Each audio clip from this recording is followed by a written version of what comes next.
Have you ever questioned the justice system that's supposed to protect us? Imagine this.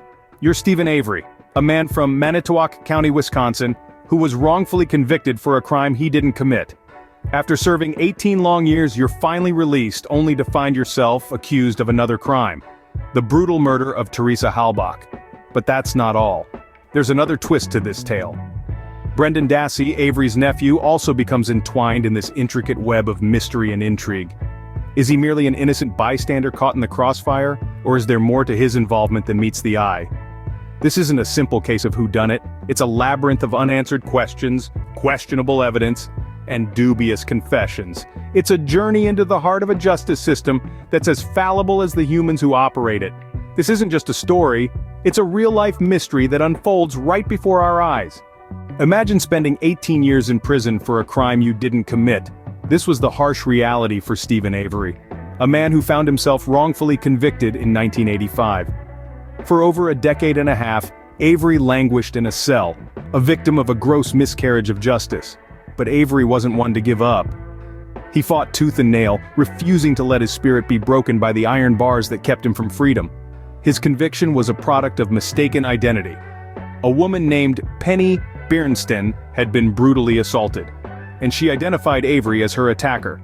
But Avery had a solid alibi. He was miles away in Green Bay, with a time-stamped store receipt and multiple eyewitnesses to vouch for his whereabouts. Despite this, he was sentenced to 32 years in prison based on the victim's testimony. Avery's fight for justice was long and arduous. His pleas for a fair review of his case fell on deaf ears. Year after year, his family too found themselves trapped in a nightmare, struggling to navigate a system that seemed to be stacked against them. But in 2003, a glimmer of hope emerged. The Innocence Project, an organization dedicated to exonerating the wrongly convicted through DNA testing, took on Avery's case. A single hair, preserved from the initial crime scene, held the key to Avery's freedom.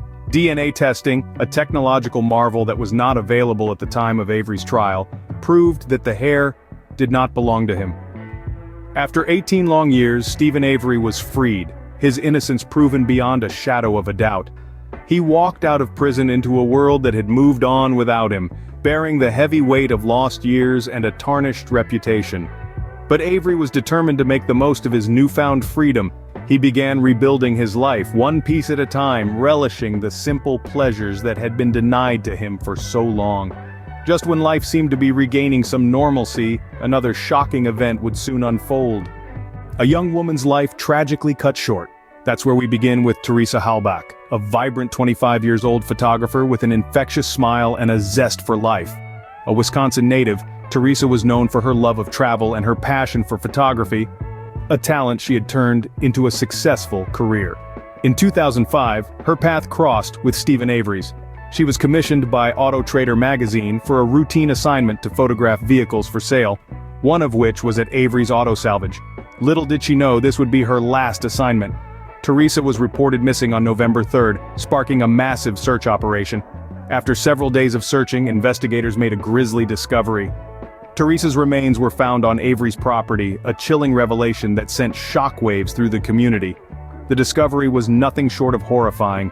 Teresa's charred remains were scattered across Avery's salvage yard, a grim testament to the brutality of her murder. Among the remnants, investigators found bone fragments and teeth, evidence of a gruesome end that no one should ever have to endure. The evidence seemed to point a damning finger at Stephen Avery, the last known person to see Teresa alive, his property the final resting place of her remains. But was this a clear-cut case of murder or a devious plot to frame an innocent man? As the news of Teresa's murder spread, it reignited the media frenzy surrounding Stephen Avery. The man who had once been celebrated as a symbol of justice wronged was now cast as a cold-blooded killer. The community that had rallied around him was now torn apart by fear and suspicion. Teresa's murder was a brutal act that robbed a young woman of her future. Her death left a void in the hearts of those who loved her, a void that no amount of justice could ever fill. It also set the stage for a legal battle that would once again put Stephen Avery in the spotlight. And so, Stephen Avery finds himself in the crosshairs of the law once again. The stage was set for a trial that would captivate the nation, a trial that would raise more questions than it answered. But that's a story for another time. What if a confession isn't as clear-cut as it seems? Let's unravel the controversial case of Brendan Dassey, Stephen Avery's nephew, whose confession played a pivotal role in this mystery. Brendan Dassey, a 16-year-old with intellectual disabilities, found himself entangled in this web of crime and justice. His relationship with Avery was more than familial. They were neighbors, living on the sprawling Avery salvage yard. This proximity inevitably drew Dassey into the heart of the investigation. The confession Dassey gave shook the very foundations of the case. He confessed to being an accomplice to Avery in the murder of Teresa Halbach. The details he provided were horrific, painting a picture of a gruesome crime. But here's where it gets murky. Critics argue that Dassey's confession was far from voluntary. It was, they claim, a product of coercion and manipulation by the investigators, who took advantage of his intellectual disabilities. They point to the interrogation tapes where Dassey seems to be guessing the answers, desperately trying to please the investigators. The investigators, some argue, fed him information, nudging him to confirm their narrative of the crime. Experts in false confessions have also raised red flags. They highlight that Dassey displayed classic signs of suggestibility and compliance, traits often seen in false confessors. They argue that the investigators used psychologically coercive techniques, pushing Dassey into a corner until he told them what they wanted to hear. The controversy doesn't end there. Dassey's lawyer was accused of working against his client's interests, further complicating the fairness of the trial. The lawyer allowed Dassey to be interviewed without legal representation, a decision that has been heavily criticized. In a twist of fate, Dassey's confession, initially seen as a clear path to justice, became a controversial piece of the puzzle.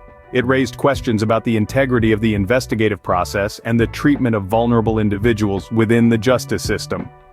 With Dassey's confession, the case seemed closed, but was justice truly served?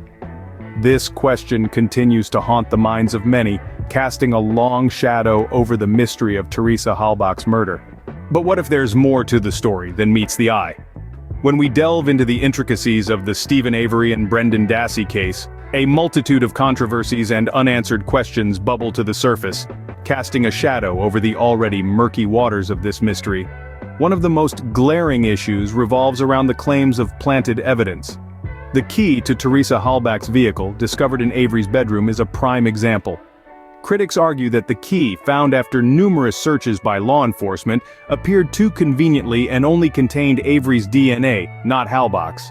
Could this be a case of evidence tampering or simply an oversight during the initial investigations?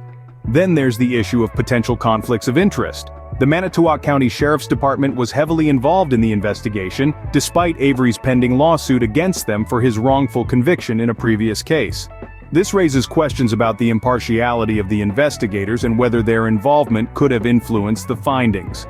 A further point of contention lies in the potential alternate suspects. Avery's defense team suggested that other individuals, including members of Avery's own family, could have had motive to commit the crime. However, these leads were largely ignored during the investigation, focusing the spotlight solely on Avery and Dassey. Even the forensic evidence has been called into question. The bloodstains found in Halbach's car matched Avery's DNA, but a lack of fingerprints left many questioning the authenticity of this evidence. Could it have been planted to strengthen the case against Avery? And let's not forget the infamous confession of Brendan Dassey. His statements, which many believe were coerced, became a critical component of the prosecution's case. But with inconsistencies in his narrative and concerns about his mental capacity, can we truly accept his confession as fact? As we dig deeper into these unanswered questions and controversies, the line between guilt and innocence becomes increasingly blurred. The case of Stephen Avery and Brendan Dassey serves as a stark reminder of the complexities that often lie beneath the surface of any criminal investigation. As we dig deeper, the line between guilt and innocence becomes increasingly blurred. In a case shadowed by doubt, what is the truth? The story of Stephen Avery and Brendan Dassey doesn't end with a conviction.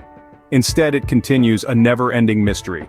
Avery and Dassey, both convicted, have not ceased their fight for justice. Their appeals are ongoing. They claim innocence, and their quest for vindication echoes in the halls of justice, a siren call for those who believe in their cause. This case has not only shaken Manitowoc County, but it has also sent ripples through the global community. People from all walks of life across continents are following their story, questioning the integrity of the justice system. It's a case that has incited debates, ignited passions, and instilled a healthy dose of skepticism in many. In the end, the mystery remains. Is Stephen Avery a victim of a flawed system, or a murderer hiding behind the facade of innocence? That's a question that continues to haunt us. A mystery that may never truly be solved.